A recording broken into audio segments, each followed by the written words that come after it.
That looks better.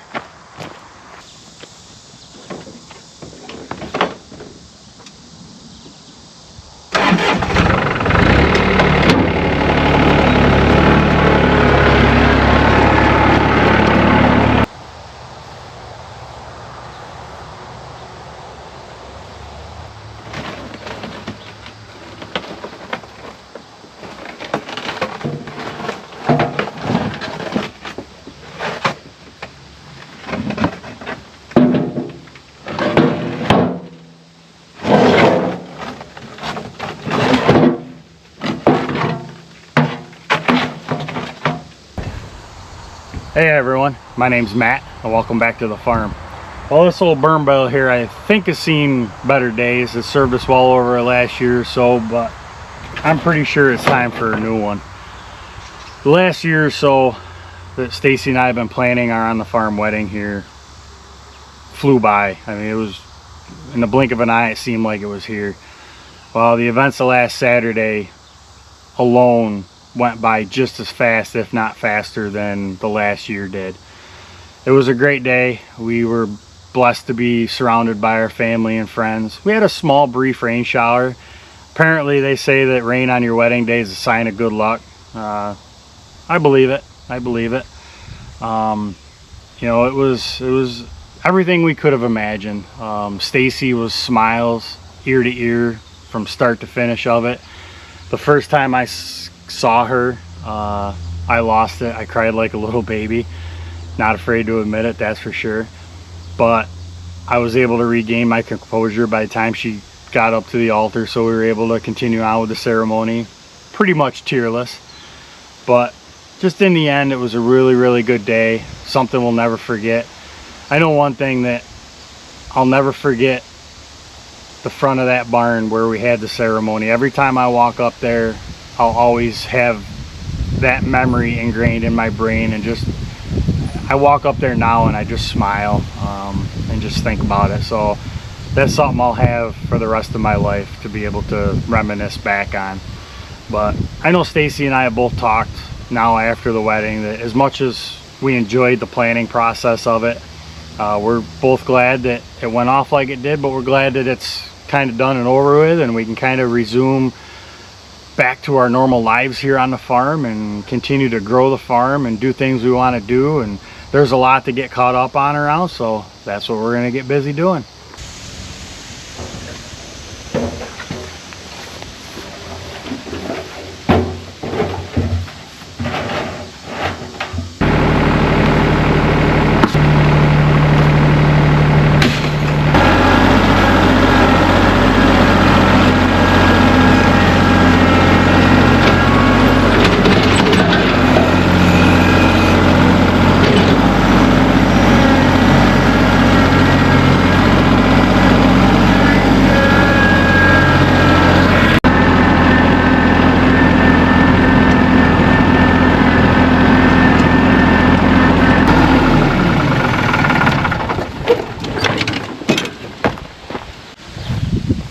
And next on the list of things to do has to do with these.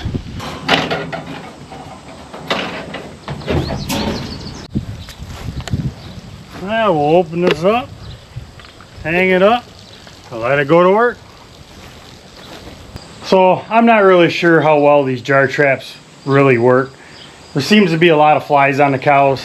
Now granted, it has been a warm, fairly wet summer.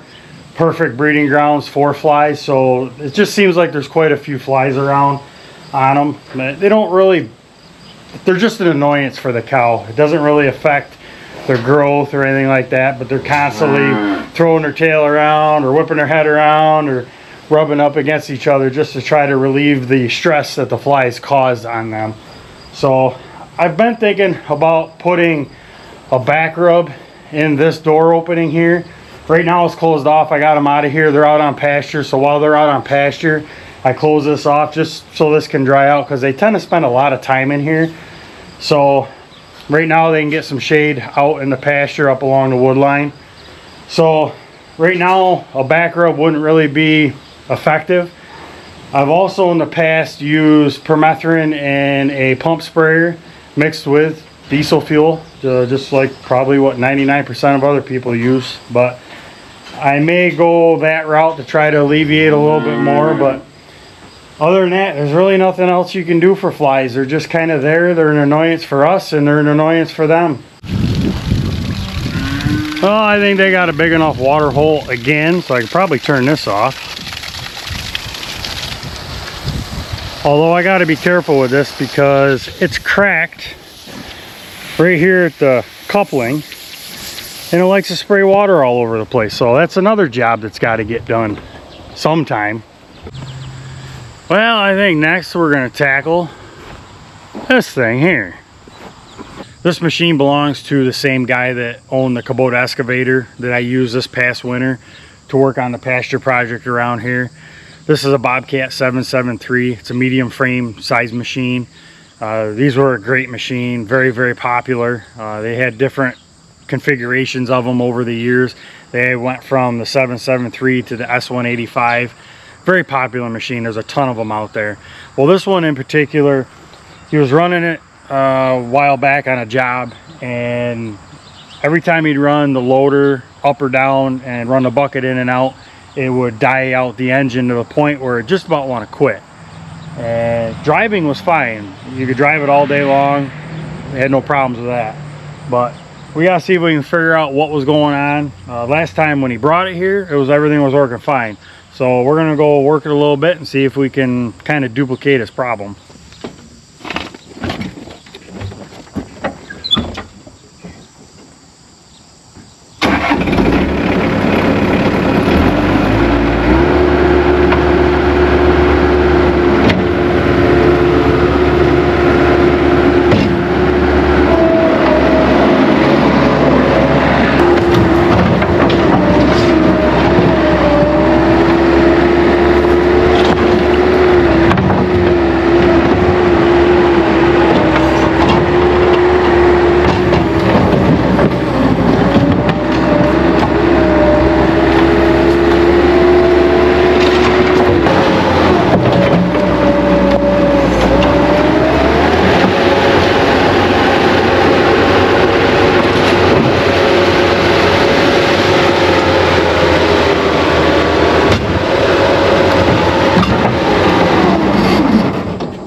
I definitely see what he's talking about. I'm really not hardly working the machine, and the thing bogs right down to where it does just about want to quit.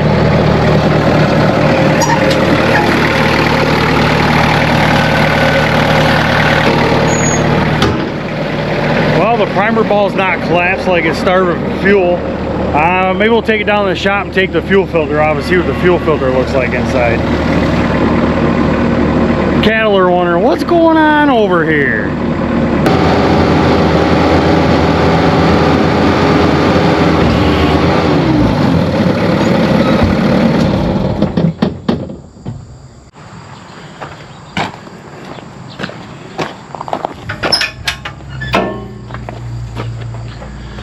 Alright, so what do we know about what's going on here? It definitely is dying out when you put it under a load. It's really not much of a load for this. I would not expect it to lose as much power as it is for as little work as it's doing. One thing I do know is when it is losing power, it's not smoking. That tells me that it's starving for fuel. If it was blowing out smoke, then it would be over fueling and there'd be a different issue. But the fact that there's no smoke coming out the tailpipe when it's dying out means it's a lack of fuel issue to me. The other thing I notice is this primer bulb here is not collapsed. Usually what will happen with these is if you have a restriction with the pickup inside the tank, what will happen is as the fuel pumps is trying to suck fuel through the fuel line, and that restriction will actually create that primer bulb to squeeze and collapse right flat. That thing will be nice and flat like a pancake. That's not the case there. The other thing I noticed is the filters are all Bobcat filters, but there's no writing on the fuel filter from what I can see. No, I take that back. There is writing on the fuel filter. And it looks like it was changed June of 2018. So that's what, 5 years ago? So the first place we're gonna start is that fuel filter. We're gonna get that off of there and see what it looks like inside.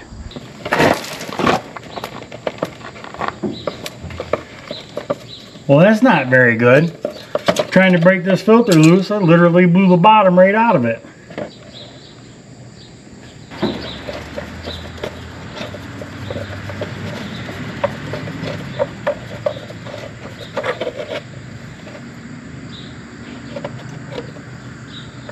I'll get a container all nice and cleaned out. We can dump the contents of the fuel filter in and see what the inside looks like.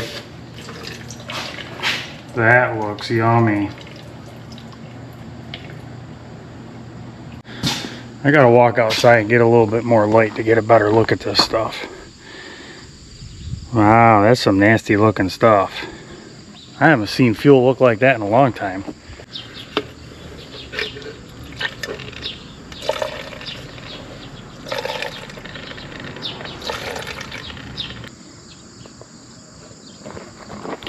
Well, that fuel looks a lot better than what come out of the fuel filter. This fuel is right out of the filter head, right from the tank. I gave the primer ball squeeze a few different times into this clean container. I want to see what samples come out of the machine. I'm pretty confident the problem is with the fuel filter. The fuel filter being 5 years old, rusty inside, and the fuel that come out of the fuel filter is just pretty nasty looking in general. So I'll get with the customer. I got to get a fuel filter for it. We'll put a new one on it. But for right now, we don't have a filter. So we'll get back to this here at some point. But I think we've kind of narrowed down to what's going on with the machine. Let's see how Logan's pumpkins are doing. They look pretty good. I see quite a few flowers on them. They're starting to run. They're looking pretty good. A week before the wedding, he ran the field cultivator through them on a New Holland and knocked a lot of the weeds down. So they're looking pretty good out here. I'm hoping he's going to have a decent pumpkin crop. Now that we got Stacy's Farmall H about 95% done, we'll get back to that later on this winter. We got a couple other things around here on the farm, equipment wise, that need attention, and probably most notably is this Farmall Super C behind me. It's a 1953 model. It's a wide front. I restored this tractor about 10 years ago or better, I believe by now. And the biggest issue with it is it's got a starter issue. We haven't been able to use it all summer long because the only way to get it running is to pull start it, and it's just not something I care to do all the time. So she's been sitting in the barn. We got it pulled out, cleaned up for the wedding, but now that it's out, I want to get it in the shop and I want to get the starter fixed. This has a starter switch that's mounted directly on top of the starter and is activated by a pull rod. Well, part of the starter housing is a brass button that the starter switch makes contact with, and when you pull back on the rod, you're pushing down on the button, and there's a brass tab in there that makes contact with the starter stud, the wire stud on the switch, and then this brass button. Well, the brass button has arced and sparked so many times over the course of its life, it's got a divot wore in it. I got to take the starter off and take it to an auto electronics repair facility that we have about an hour south of here and have them solder in a new brass button, and then we'll be able to put it back on and get it up and running. And probably the other notable feature on this tractor that needs attention is the back rims and tires. These tires are loaded, have been since it came to the farm, and around both valve stem holes they're starting to rot. This one's worse than the other side. This one's rotted right out through the outside bead. So I got to see about locating another set of rims to put on this tractor. The problem with this is Farmall ran 36-inch rims on the Farmall C's and Super C's, and they're not as readily available and as convenient and as good a shape as, say, like an Acre and M that ran a 38-inch rim. There's a dime a dozen. You can even buy reproductions of those. So I got to do some searching and look and see if I can find a decent set of rims for this. And while I'm going through it, I'm going to put a new set of tires on. So they're not going to be loaded. So we'll just get a new set of rims and tires, get them all mounted up, unbolt these, bolt the new ones on, and should be good to go. So that's what the plan is as far as, you know, working on any machinery around here on the farm. We got some second cutting hay that's ready to get done, so as soon as we get a nice weather window, we'll get working on that, and hopefully we can do that without any breakdowns. And we got some other small projects on the farm we want to get done, and then later on this fall there's a rather large project that Stacy and I have talked about doing to expand our egg layer production, so we'll get into that here at some point. Well, it was a nice productive day here on the farm. Finally getting caught up on a couple little odd jobs. We got some more to get done, but we're going to take the next few days and we're going to hang out over at the Pageant of Steam in Canandaigua, New York. It's an antique tractor show. If you're from the area, you're very familiar with the Pageant of Steam. We're going to be there all 4 days in some capacity, except Saturday morning we're going to head to the farmers market and get back to that because we didn't make it there last weekend, obviously because of the wedding. But if you like the video, give it a thumbs up. If you like our channel, as always, we ask you to subscribe. We hope you have a great rest of your day. We'll see you next time.